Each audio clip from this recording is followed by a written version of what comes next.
오늘 함께 보실 하나님 말씀은 사도행전 8장 보겠습니다. 8장 34절 35절 말씀 보겠습니다.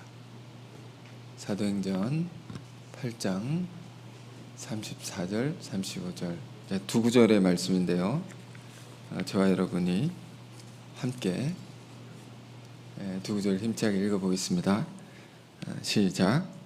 그네 시가 빌립에게 말하되 청컨대 내가 묻노니 선지자가 이 말한 것이 누구를 가리킴이냐, 자기를 가리킴이냐, 타인을 가리킴이냐. 빌립이 입을 열어 이 글에서 시작하여 예수를 가르쳐 복음을 전하니. 아멘. 오늘은 사도행전 8장의 말씀을 여러분과 나누겠습니다. 지난주에는 사도행전 5장의 말씀을 여러분과 나눴는데요, 감옥에 gat혀 죽을 수도 있는 사도를 천사가 끄집어내는 그 장면을 우리가 보았습니다. 이제 감옥에서 나와서 사도가 무엇을 했는가? 성전에 있든지 집에 있든지 전도하고 가르치기를 그치지 아니하니라. 이런 말씀을 여러분과 나눴습니다. 오늘은 이제 8장 26절에서 40절에 이르는 유명한 이야기인데요, 빌립 집사가 에티오피아 사람 네시를 전도하는 장면입니다. 여러분, 이 장면이 우리에게 주는 소중한 의미는 무엇입니까? 이 아프리카 대륙에 복음이 처음으로 전해지는 장면인데요, 이 어둠의 땅에 생명의 역사의 물꼬를 하나님께서 어떻게 트시는가, 어떻게 열어내시는가라는 것을 우리가 아주 자세히 볼 수가 있는 것입니다. 요즘 사도행전 말씀을 계속 아침에도 보고 또 공예배를 통해서 여러분과 나누고 있는데요, 왜 이 말씀을 계속 보고 있냐면 우리가 8월 초에 8월 2, 3, 4 이제 선교 대회를 앞두고 있죠. 여름 수련회라고 하지 않고 우리 여름의 모임은 이제 선교 대회라고 하기로 했습니다. 왜냐하면 우리에게 주님께서 주신 사명을 우리가 이 여름에 더 생각하자는 것입니다. 그 사명을 따라서 살았던 그들의 모습을 닮아서 사도행전을 보면서 우리의 삶을 거기에 맞추어서 변화시켜 가자는 것입니다. 사명이 무엇입니까? 사명, 이 단어를 이제 깊이 풀어보면 사명의 명자는 생명입니다. 생명. 그러니까 내가 살아있는 이유는 무엇이냐 말이에요. 하나님께서 나를 이 땅에 보내시고 주 예수를 믿어 복음을 알게 하신 이유가 무엇인가? 나 한 사람이 구원을 받는 것을 넘어서서 천하 만민이 구원을 받는 그 일을 위해서 쉬지 않으시는 하나님의 그 사정, 그 심정을 따라서 우리도 살기 위함이 아닌가. 이 사명이라는 것은 사실 굉장히 무서운 것입니다. 우리 요나서를 보면 하나님이 요나에게 명령을 하시죠. 넌 저 큰 성읍 니느웨로 가서 내 말을 전하라. 이 요나에게 주어진 사명이죠.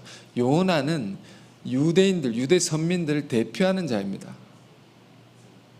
그 유대인들의 주시는 선교의 명령, 그것이 하나님의 음성이었습니다.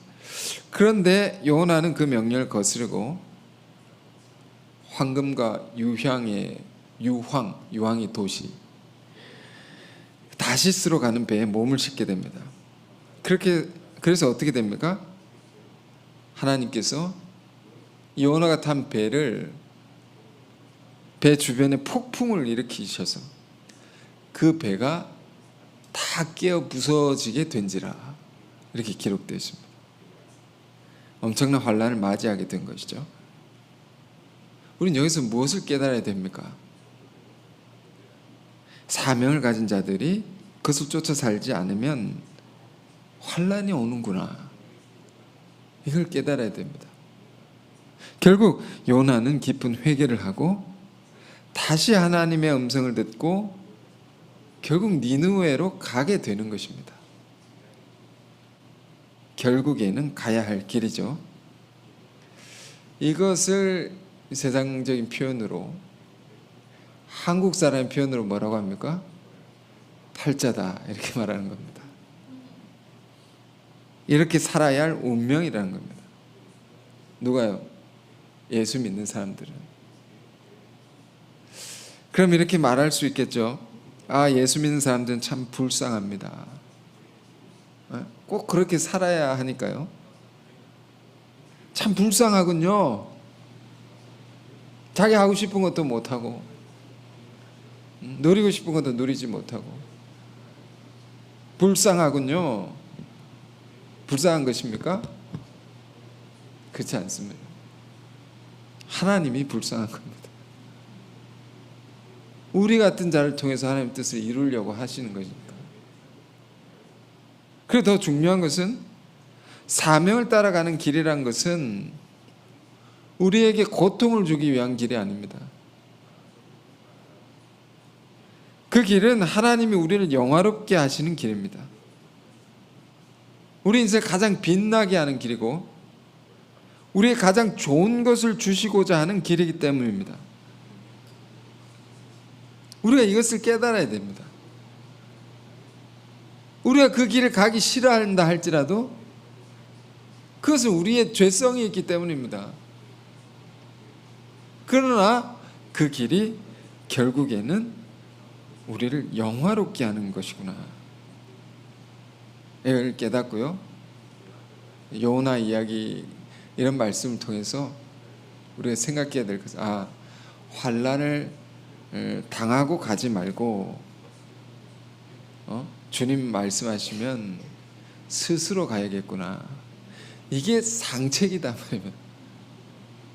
이게 지혜로운 것이다 말이에요. 이게 가장 좋은 것이다라는 것을 우리가 자신이 깨달아야 됩니다. 이번에 사도행전 8장을 저는 이제 지난 주간 읽고 많이 묵상하게 되는데요. 주 예수의 복음이 열방으로 퍼져나가는 그 과정들을 사도행전은 기록해 놓고 있죠. 첫 말씀이 뭐라고 있습니까? 사도행전 1장 8절에 성령이 너에게 임하시면 너희가 권능을 받아가지고 예루살렘과 온 유대와 사마리아와 땅끝까지 이르러 내 증인이 되리라. 자, 주님이 주신 말씀은 굉장히 정확하고 체계적입니다. 예루살렘에 모인 제자들에게 너희가 성령을 받아서 복음을 전하게 될 텐데 복음이 어떻게 뻗어나가게 되느냐? 예루살렘에서 확장돼서 유대 지방까지, 유대 지방을 넘어서 사마리아까지, 사마리아를 넘어서서 복음이 땅끝까지 전해지게 될 것이다. 그리고 이게 퍼져나가게 되는 거죠. 그런데 이 선교의 지경이 이렇게 확장되는데 어떻게 확장되게 된 것입니까? 처음 교회가 우리가 복음을 전해야 된다, 이 사명을 가진 사람들이다 라고 해서, 그러니 우리가 사람을, 지역을 정하고 보낼 사람을 정하고 저기 보내자, 이 사람은 저기, 이렇게 계획을 짜고 보내서 복음이 확장된 것이 아니었다는 겁니다. 어떻게 복음이 확장된 것입니까? 최근에 거듭해서 말씀드린 것이지만 이건 초대교회 집사 스데반의 순교가 일어난 이후에 큰 박해가 교회 안에 일어났습니다. 큰 박해가 일어나니까 이 박해를 피해서 사람들이, 성도들이 어쩔 수 없이 사방으로 흩어지게 된 것입니다. 그때 흩어진 자들이 흩어진 현장에서 복음을 전하게 되죠. 그래서 선교의 지경이 확장되게 되었다 말이에요. 그러니까 우리가 깊이 생각해야 될 것은 무엇이라고 했습니까? 박해를 받고 환난을 당하기 전에, 그 전에 나갔으면 얼마나 더 좋았을까. 주님 주신 대사명이 있는데 가라고 하셨을 때 스스로 갔으면 얼마나 더 좋았겠는가. 우리 이 면을 깊이 생각해 봐야 된다고 했습니다. 근데 인간이, 우리가 그렇습니다. 주님 말씀이 있어도 말을 잘 안 듣습니다. 우리가 불순종해, 이런 죄가 우리 안에 있습니다. 한 번 말해서 듣지 않습니다. 우리가 하기 싫은 것은 우리가 빨리 순종하지 못합니다. 부모가 되신 분들은 자녀를 양육할 때 이런 것을 다 경험하셨을 것입니다. 이 아이가 무언가를 해야 됩니다. 어차피 해야 될 건데, 야, 이것 하고 놀아라, 이것 하고 놀아라. 그럼 너도 마음도 편하고 더 즐겁게 놀 수 있을 것이라고. 그런데 네 알겠습니다 하고 순종하고 합니까? 자, 그렇지 않습니다. 계속 미룹니다. 그래서 마지막 순간이 되어서야 힘들어하면서 합니다. 이런 미련한 모습이 우리 안에 동일하게 있지 않느냐. 결국에는 할 건데. 그런데 여러분, 사도행전 성령의 행전이라고 있습니다. 성령의 사람은 어떠냐면 말씀하시면 즉각 순종합니다. 성령의 사람은 주님과 깊은 교제 속에 있는 사람을 의미하는 것인데, 그러한 사람들은 주님 말씀하시면 즉각 움직입니다. 사도행전을 보면 그런 것을 우리가 또 배울 수가 있는데요, 자신의 상황이 있고 형편이 있지만 성령의 사람은 즉각 움직입니다. 왜 움직일까요? 왜 그럴까요? 어차피 가야 해서 그럴까요? 어차피 해야 할 일이기 때문에 그럴까요? 그럴 수도 있지만 더 중요한 것은 주님께서 내 사정과 형편을 제일 잘 아시는 분입니다.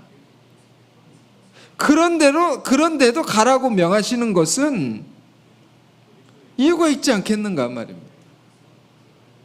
그런데도 가라고 하시는 것은 최고의 길인 것임을, 최선의 길인 것임을, 그 길로 우리를 인도하시는 것임을 믿기 때문입니다. 그렇죠, 여러분?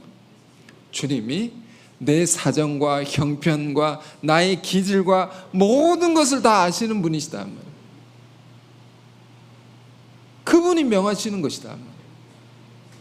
본문의 이야기도 그렇습니다. 26절부터 볼 텐데요, 성령의 사람 빌립이라는 집사죠. 빌립이 성령의 인도하심을 이제 받아서 즉각 순종해서 일어나게 되는 놀라운 역사가 기록이 되어 있는 것입니다. 자, 26절부터 보실까요? 이렇게 시작합니다. 이 이야기는 주의 사자가 빌립에게 말하여 이르되 일어나서 남쪽으로 향하여 예루살렘에서 가사로 내려가는 길까지 가라 하니 그 길은 광야라. 잘 보십시오, 여러분. 주의 사자가 빌립에게 말합니다. 주의 사자는 여기 라이언이 아니라고 했습니다. 엔젤이라고 했습니다. 엔젤. 천사를 가리키는 겁니다. 천사, 하나님 보낸 천사죠. 빌립 집사에게 말합니다. 자세히 알려줍니다. 어느 방향으로 가라, 어느 방향으로 가라, 어디까지 가라, 그 길로 가라. 여러분, 우리의 영혼이 정말로 주님을 향해 있으면, 주님과 깊은 교제 가운데 있으면 성령의 이런 세세한 지도를 받을 수 있습니다. 아니, 늘 이런 지도를 우리가 받고 있는데, 늘 지도하신 성령이 계십니다. 계시는데 죄악 가운데 우리가 찌들어 있음을 깨닫지 못하는 것입니다. 이사야 예언에 이런 말씀이 있죠. 눈이 있어도 보지 못하며 귀가 있어도 듣지 못하는 자들아. 다 보여주십니다. 성령은 지금도 다 말씀하고 계십니다. 우리가 이 순간 이 상황, 내 상황에서 무엇을 어떻게 해야 될지 다 말씀하고 계십니다. 여전히 우리의 갈 길을 이렇게 자세히 인도하고 계시는 성령님이십니다. 근데 우리가 듣지 않으려고 하고 보지 않으려고 하는 그런 모습이 있기 때문에 우리가 이걸 인도를 받지 못하는 것입니다.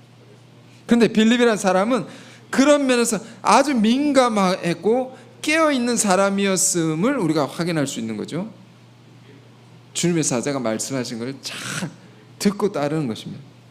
내가 일어나서 누워 있었던가 누워 있었던지 앉아 있었던지 일어나라. 남쪽으로 가라. 그 방향으로 가라. 성령은 항상 그 방향을 가르쳐 주십니다. 예루살렘에서 가사로 내려가는 길까지 가라. 거기까지 가라. 자, 그런데 그 길은 광야라고 되어 있습니다.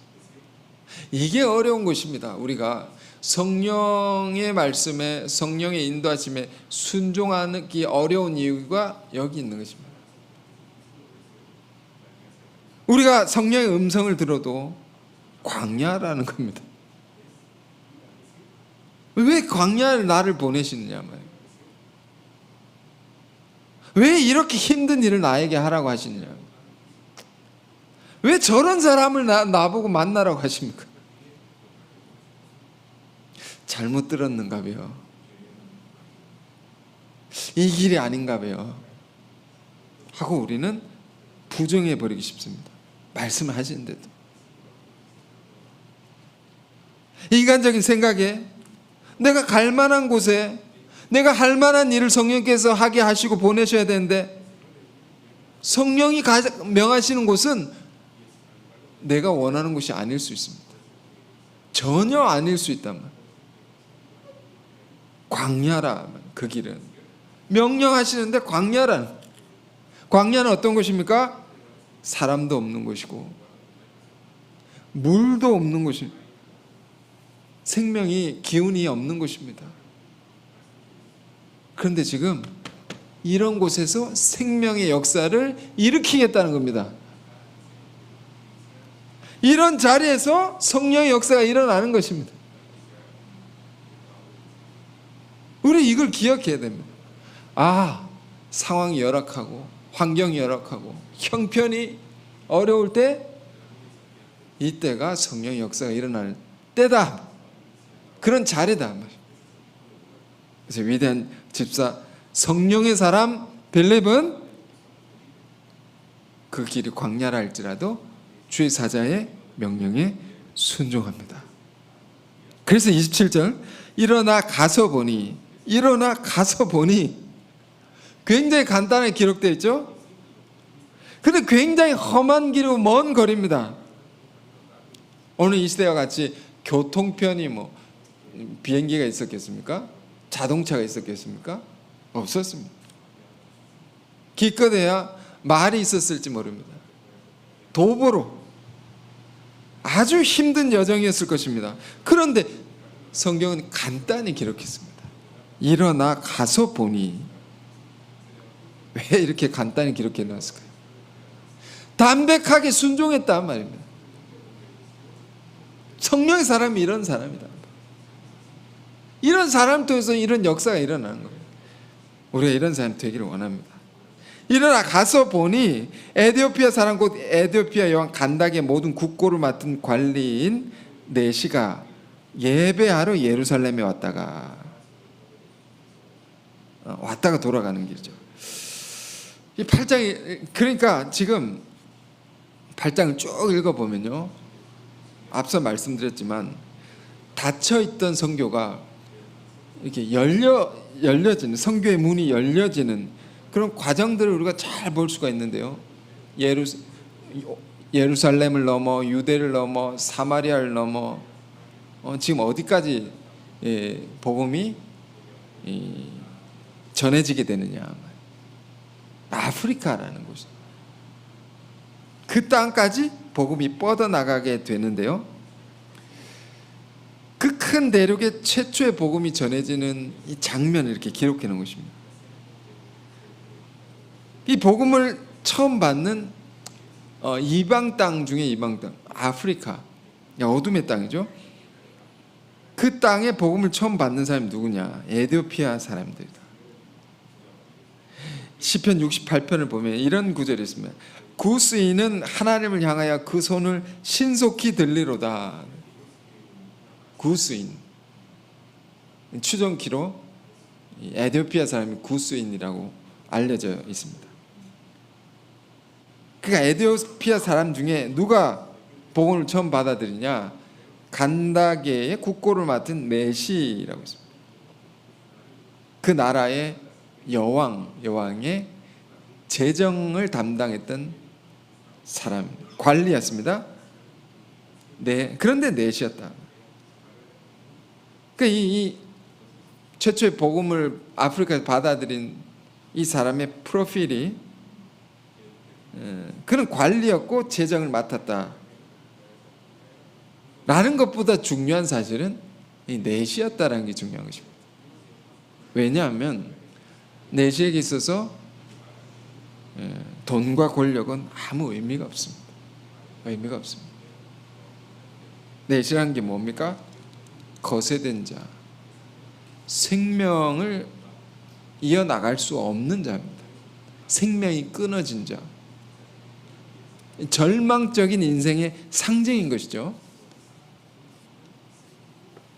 그런데 그가 어떠한 이유에서인지 예루살렘의 예배를 참여하고 돌아가, 예루살렘 예배, 유대교 예배를 말하는 것입니다.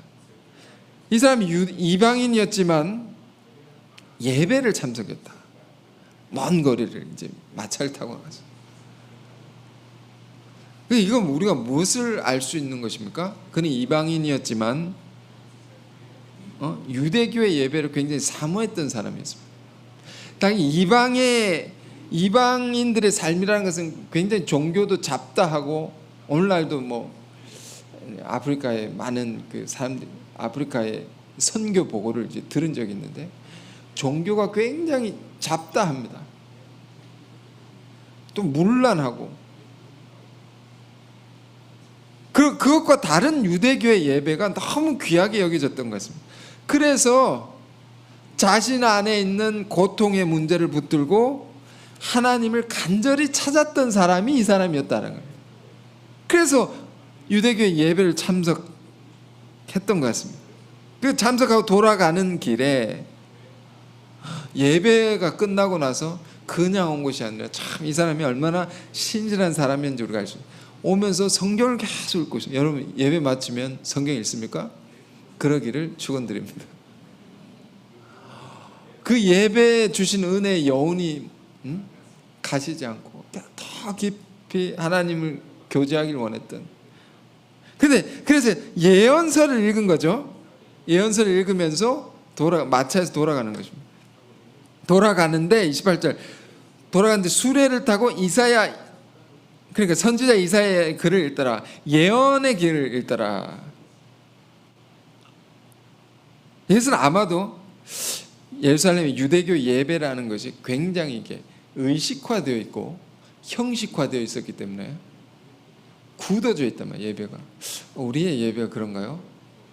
생각해 볼 필요가 있습니다. 그렇기 때문에 어떤 다른 면으로 또 갈망이 있었던 것 같습니다. 뜨겁고 역동적이며 살아있는 그 예언의 말씀을 더 사모했던 것이 아닌가. 그래서 예언의 말씀을 읽는데 그 중에서도 이사야 선지자의 예언의 글을 읽고 있었다.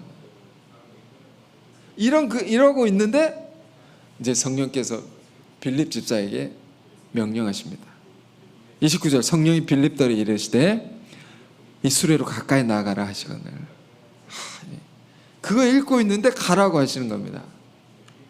성령은 저 위에 독수리와 같아서 우리의 모든 것을 두루 살피시고 주관하시고 인도하십니다.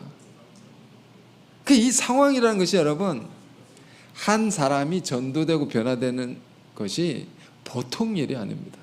보통 성령의 역사가 아닌 것입니다. 너무도 상황이 절묘하고 타이밍도 절묘합니다. 두 사람이 언제 어떤 가운데 만나게 되느냐, 여러분 주목해 보십시오. 이디오피아 내시는 예배를 참석하고 먼 길을 돌아가는 길입니다. 그 길이 광야였습니다. 그런데 율법과 예언의 그 많은 말씀 중에서도 예언을 읽고 있었고, 그 예언 중에서도 이사야 예언의 말씀을 읽고 있었습니다. 그 이사야 예언의 또 60장까지죠, 이사야서가. 그 중에서도 뒤에 보면 이사야서 53장을 읽고 있더라. 고난의 종에 관한 예언, 이걸 읽고 있는 것입니다. 하나님이, 성령께서 이 사람을 이렇게 준비시키고 또 다른 사람을 준비시킵니다. 빌립 집사는 사마리아에서 복음을 전하다가 갑자기 영문도 모른 채 주위에 서다가 너 갑자기 절로 가라, 저 방향으로 가라, 그 길로 가라, 어디까지로 가라 해서 영문도 모른 채 성령의 이끄심을 따라서 광야로 가라 해서 가는 길에 즉각 순종해서 만난 겁니다. 이 타이밍에 이것도요, 빌립 집사가 민기적되고 가기 싫은데 이렇게 즉각 순종하지 않았으면 타이밍이 안 맞았습니다. 못 만나는 것입니다. 즉각 순종해서 그렇게 만나서 대화가 이루어지고 복음이 아프리카라는 큰 대륙에 이 절망적인 한 인생에게 전해지게 되는 겁니다. 여러분, 이런 것이 성령이 하시는 일입니다. 우연의 일치라고 하기에는 너무도 많은 변수가 있고 상황들이 있고 결코 만날 수 없는 두 사람이 만나게 된단 말이에요. 여러분, 성령이 하시는 일을 잘 보면 하나님의 창조, 여러분 창조를 공부해 보시지만 창조도 그렇습니다. 과학을 열심히 공부한 사람들이 왜 신앙적인 사람들이 많아지게 되는가? 과학과 종교는 배치되는 것이 아닙니다. 대립되는 것이 아닙니다. 과학을 공부를 하면 할수록 더 신앙적이게 될 수밖에 없는 것이, 뭐냐면 우리가 보는 모든 보이는 세계의 질서와 생명체 모든 것들이 어떻게 생겨나게 됐느냐. 지난 선교대회 때 이 강의를, 특강을 들은 적이 있습니다. 강의하시는 분이 하나하나 설명했는데 하나하나 이 세계의 질서와 생명체 모든 것들이 저절로 우연히 이루어질 수 없다는 것이 자명한 사실입니다. 하나가 만들어지는데 극한의 확률로 하나하나 지어져 가는 것들이 너무도 체계적이고 너무도 단계적이면서 그 타이밍이 조금 더 늦거나 빠르면 불가능한 것입니다. 이게 지속적으로 일어나서 우주와 만물이 존재하게 됐단 말이에요. 성령이 이렇게 다스려가지고, 이런 게 성령의 역사구나. 그러니까 우리가 살아가는 것이 자기 힘대로 자기 능력대로 살면 반드시 실패하게 되어 있습니다. 무엇을 하든지 작은 것을 하든지 기도를 하셔야 되고요, 성령을 사모하고 의지해서 순종합니다. 순종해야 됩니다. 그런 사람들을 통해서 이런 놀라운 일들이 계속 일어나게 된다는 거예요. 여러분, 그런데 우리는 어떤 시대에 살고 있습니까? 이미 우리는 성령이 운행하는, 성령을 받아서 살아갈 수 있는 시대에 살고 있습니다. 사도행전 2장에 누구든지 주의 이름 부르는 자마다 다 성령을 받을 수 있다 했습니다. 다 받을 수 있단 말이에요. 그러니까 절망할 필요가 없습니다. 어려움이 있어도 근심할 필요가 없습니다. 물론 유익한 근심을 할 수가 있죠. 그러나 성령께서 우리의 소원을 다 아시고 우리의 기도를 다 들으시고 우리가 무엇을 해야 할지 다 인도하신다. 보십시오. 그래서 이렇게 두 사람이 극적으로 만나게 되는 것입니다. 극적인 타이밍에. 29절에 성령이 빌립에게 지금 이사야서 53장을 읽고 있는 에디오피아가 있는 수레로 가까이 가라 하셔서 빌립이 어떻게 합니까? 30절에 빌립이 달려가서 선지자 이사야의 글을 읽는 것을 듣고 말하되 읽는 것을 깨닫느냐. 수레로 나아가라 했더니 달려갑니다. 이 상황을 보면요, 굉장히 와닿는 것이 있습니다. 전도를 하다 보면 저 사람에게 말을 걸까 말까 전도자가 고민을 하다가 어느 순간 좀 거리가 있는데요, 지나칠까 하다가 저 사람이 말을 걸어라 하는 그런 마음이 강하게 들 때가 있습니다. 그럼 막 달려가서 놓치면 안 된다. 저 성령의 명령이다. 달려가서 말을 걸게 되는 그런 경우가 있습니다. 이 장면 보면 그런 게 생각이 납니다. 달려가서 묻습니다. 놓치면 안 된다, 이 사람. 묻으면 당신이 읽고 있는 것을 깨닫습니까? 읽고 있는 것을 깨닫습니까? 내시가요, 예언의 말씀을 소리내서 읽고 있었습니다. 이거 유대교의 훌륭한 전통인데요, 소리내서 성경을 눈으로 읽고 묵상한 것 소중하고요, 소리내서 읽는 것도 굉장히 좋습니다. 내가 소리내서 성경을 읽으면 내가 입으로 말하고 말하는 것을 내가 또 듣게 되는 겁니다. 굉장히 그 말씀이 깊이 나에게 다가오게 되는 거죠. 그러니까 에디오피아의 내시가 얼마나 유대교의 그 전통에 충실한 사람이었는가 알 수가 있는데, 그 읽는 것을 깨닫느냐? 그러니까 이렇게 대답하면 30절 대답하되 지도해 준 사람이 없으니 어찌 깨달을 수 있느냐 하고 빌립을 정하여 수레에 올라 같이 앉으라 하니라. 너무 궁금한데 가르쳐 준 사람이 없다고. 여러분, 이런 사람들이 오늘 이 시대에, 이 도시에, 이 나라에, 온 지구상에 너무도 많다는 것을 우리가 알아야 됩니다. 너무도 많다면 하나님을 알고 싶고 하나님의 말씀, 하나님의 뜻이 무엇인가 너무도 알고 싶은데 가르쳐 준 사람이 없어서 모른다 말. 빌립이 그렇습니까? 내가 올라가서 가르쳐 줘도 되겠습니까? 그렇게 하십시오. 그래서 올라탔단 말입니다. 그 수레에. 가만히 봤더니 빌립 집사가 이사야서 53장을 읽고 있는 거죠. 이사야서 53장을 읽고 있습니다. 그 많은 말씀 중에 2만 절이 넘는 성경의 그 많은 말씀 중에 이걸 읽고 있더라.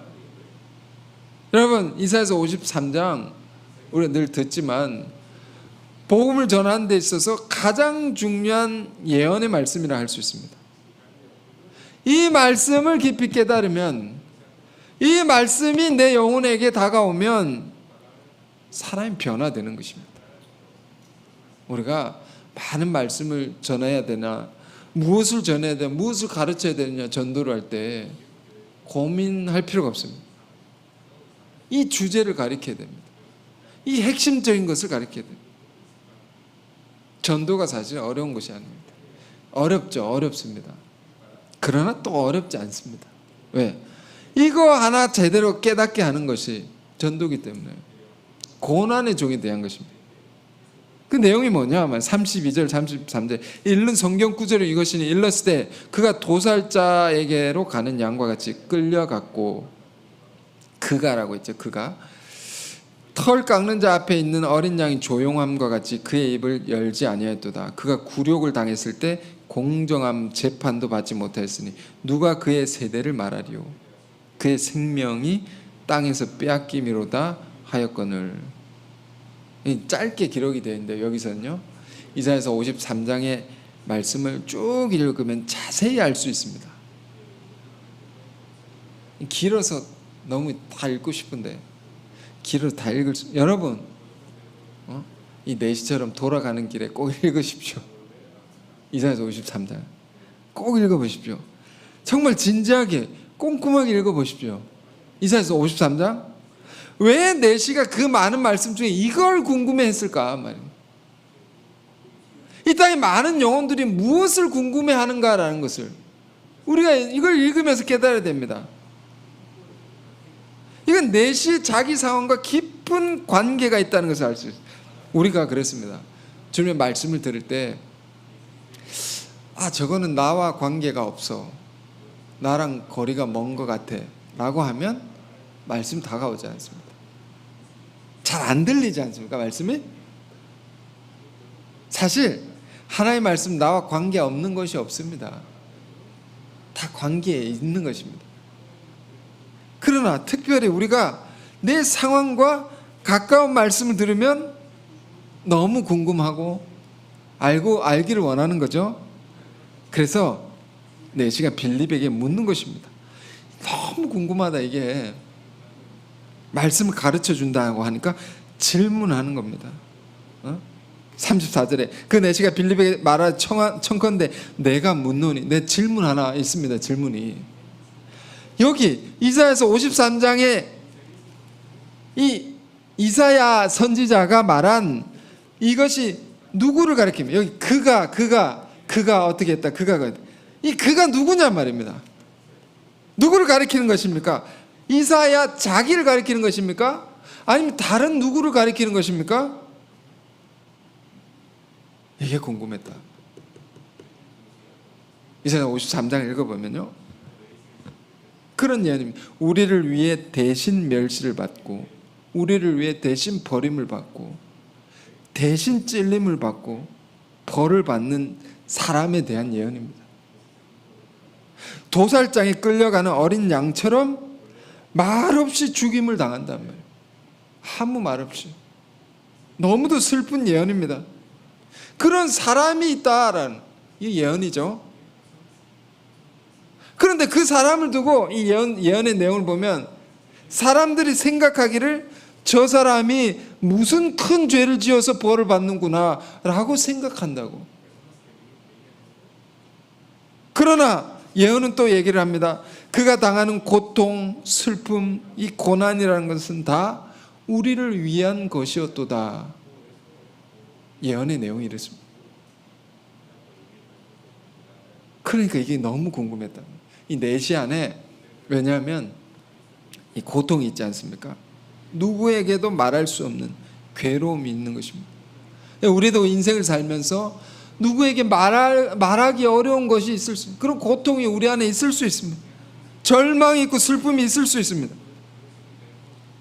내시는 이 예언의 말씀을 읽으면서 이 예언자가 말하는 사람이 나와 같다는 것을 느낀 것입니다. 나와 같다, 이 사람이. 생명을 이어갈 수 없는 자, 저주받은 자와 같은 나 자신과 이 예언이 말하는 사람과 동기화가 된 것입니다. 요즘 말로 동기화가 됐다. 너무 깊이 다가온단 말이에요, 이 예언이. 여러분, 우리가 히브리서 12장 2절에 보면 십자가를 참으신 예수를 바라보자. 보혈의 십자가를 바라보라. 교회에 나오면 십자가를 바라보라고 말합니다. 왜 십자가를 바라보라는 것입니까? 바라보는 자마다 구원을 받는다 말입니다. 그 구원이 무엇입니까? 바라본다는 건 또 무엇입니까? 그가 받은 고통을 바라보는 거죠. 그가 받은 고난을 우리가 생각하는 거죠. 그럴 때에 내 고통이 위로를 받습니다. 주님의 십자가의 고통을 생각할 때 내 고통이 위로를 받는다. 그가 당한 고난 속에 내 고난이 큰 격려를 얻습니다. 여러분, 이것이 십자가가 우리에게 주는 신비로운 힘입니다. 이걸 우리가 구원의 능력이라고 할 수 있습니다. 십자가를 바라볼 때, 주님이 우리를 위해 받으신 고통을 생각할 때 무엇을 우리가 얻게 되는 것입니까? 뭐가 옵니까? 한자말에 동병상련이라는 말이 있습니다. 내가 병이 있으면 똑같은 병을 가진 사람의 고통을 이해할 수 있게 되는 거죠. 요즘에 이제 암으로 고통받는 분들이 굉장히 많지 않습니까? 근데 건강한 사람은 그 고통을 이해할 수 없습니다. 이해할 수 없습니다. 이 암투병을 해보신 분들이 암으로 고통받는 자의 마음을 깊이 아시는 거죠. 저 정도라고 하면 죽기보다 더한 고통일 것이다. 너무 이렇게 마음으로 아련한 것을 느끼고 공감을 하게 되고 그 과정, 그 가운데서 위로를 얻는다면 이상하게. 그러니까 내시에게 다가온 세계가 이런 것이 아니었겠는가 말이에요. 주님, 이 예언이 말하는 고통을 받으신 이가 있다 말이에요. 나를 위해서라는 것이다 말이에요. 근데 이게 도대체 누구냐? 이걸 알고 싶었던 거예요. 다시 말씀드리지만 이걸 알기를 원하는 이 시대에 수많은 사람들이 있다 말이에요. 그러니까 이게 누구냐 말이에요. 이 예언을 전한 이사야인가? 다른 누군가인가? 내시 입장에서는 이 질문이 너무 심각한 겁니다. 왜? 만일 이 예언이 이사야 자신을 가리킨 것이었다면 지나가 버린 겁니다. 이 예언이 나랑 관계가 없어집니다. 내시하는 소원이 무엇이었겠습니까? 이 예언이 지금 내 자신을 위해서 이루어졌으면 좋겠다. 그가 찔린 우리의 허물 인하며 그가 상한 우리의 죄악을 인하미라. 내 죄와 고통을 대신해서 담당하신 이분, 그로 말미암아 내가 나음을 얻고 그로 말미암아 내가 자유를 얻고 그로 말미암아 내가 소망을 얻고 새로운 인생을 살아갈 수 있다면, 그러니까 이 예언에 대한 깊은 묵상이 있는 거죠. 이 예언을 가르친 사람이 누구냐? 빌립이 35절입니다. 입을 열어 이 글에서 시작하여 예수를 가르쳐 복음을 전하니. 자, 이게 정말로 전율이 느껴진 장면입니다. 성령의 역사가 마치 감전이 되는 것 같습니다. 지금 그렇게 간절하게 간절한 영혼이죠, 메시가. 그 영혼에게 이사야 예언이 가리키는 이는 예수라는 분이다. 그분이 이 땅에 오셔서, 지금 가리키는 겁니다. 빌립이 그분이 이 땅에 오셔서, 오심도 가장 비천한 말구 위에 오셔서 우리를 위해 사시고, 사실 때도 이 예언처럼 사셨단 말이에요. 가난한 자, 병든 자, 고통이 있는 자를 찾아가셔서 그들의 고통을 담당하시고 천국 복음 전하시고 위로하시고 치유하시며 사시다가 죽임을 당하셨다. 도살장에 어린 끌려가는 양처럼 모든 미워하는 자들의 미움을 다 담당하시고 십자가에 죽으셨다. 우리를 위해 죽으셨다. 이 예언이 그분을 가리키는 것입니다. 그분을 가리키는 예수라는 분입니다. 예수를 가르쳐 복음을 전하니. 자, 어떻게 받아들였을까요? 우리가 복음을 들을 때 어떤 일이 일어났습니까? 이 고통과 눈물과 어둠으로 가득했던 이 내시의 삶에 있어서 이 복음 기쁜 소식입니다. 정말로 기쁜 소식인 것입니다. 그에게 있어서 천국 문이 열린 것입니다. 이보다 기쁠 수 없고 이보다 감격스러운 순간이 없는 것입니다. 이제 예수님을 영접하고 새로운 생명이 됐습니다. 내시에게 있어서 이 감격을, 이 기쁨을 어찌할꼬? 이걸 어떻게 할까? 자기가 받은 구원을 확정짓고 싶은 것입니다. 그래서 36절 길 가다 물 있는 곳에 이르러 그 내시가 말하되 보라 물이 있으니 내가 세례를 받으면 무슨 거리낌이 있느냐. 길을 같이 가다가 너무 기쁜 마음으로 길 가다가 물이 시냇물인지 뭔지 모르겠습니다. 내가 세례를 받지 못할 이유가 뭐가 있겠습니까? 영어로 why not? 왜 안 되겠습니까? 내가 세례를 받을 충분한 이유가 있고 조건이 있습니다.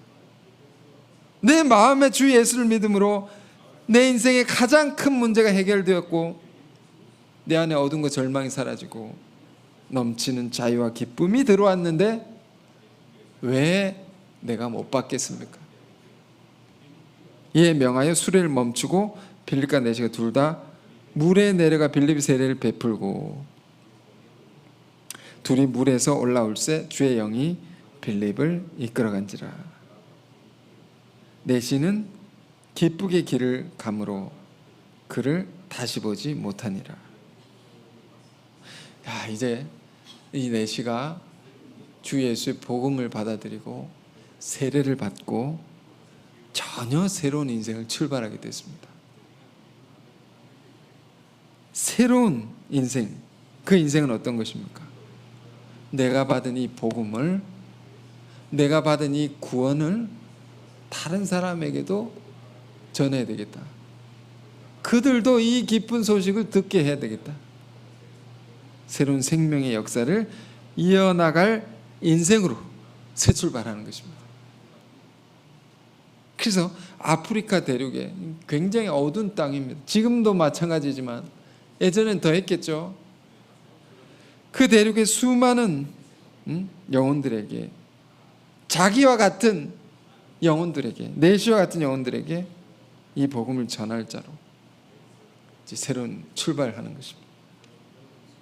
여러분, 오늘 이 말씀을 다시 우리가 한 구절 한 구절 이제 보게 되었는데요. 우리가 이 말씀을 통해서 무엇을 기억하길 원합니다. 여러 가지 가르침들이 있고 우리가 깨달아야 할 것들이 있지만 내시를 통해서 이루신 성령의 역사, 빌립을 통해서 이루신 성령의 역사, 이걸 볼 때 간단히 말씀드리면 절망 금지, 낙심 금지,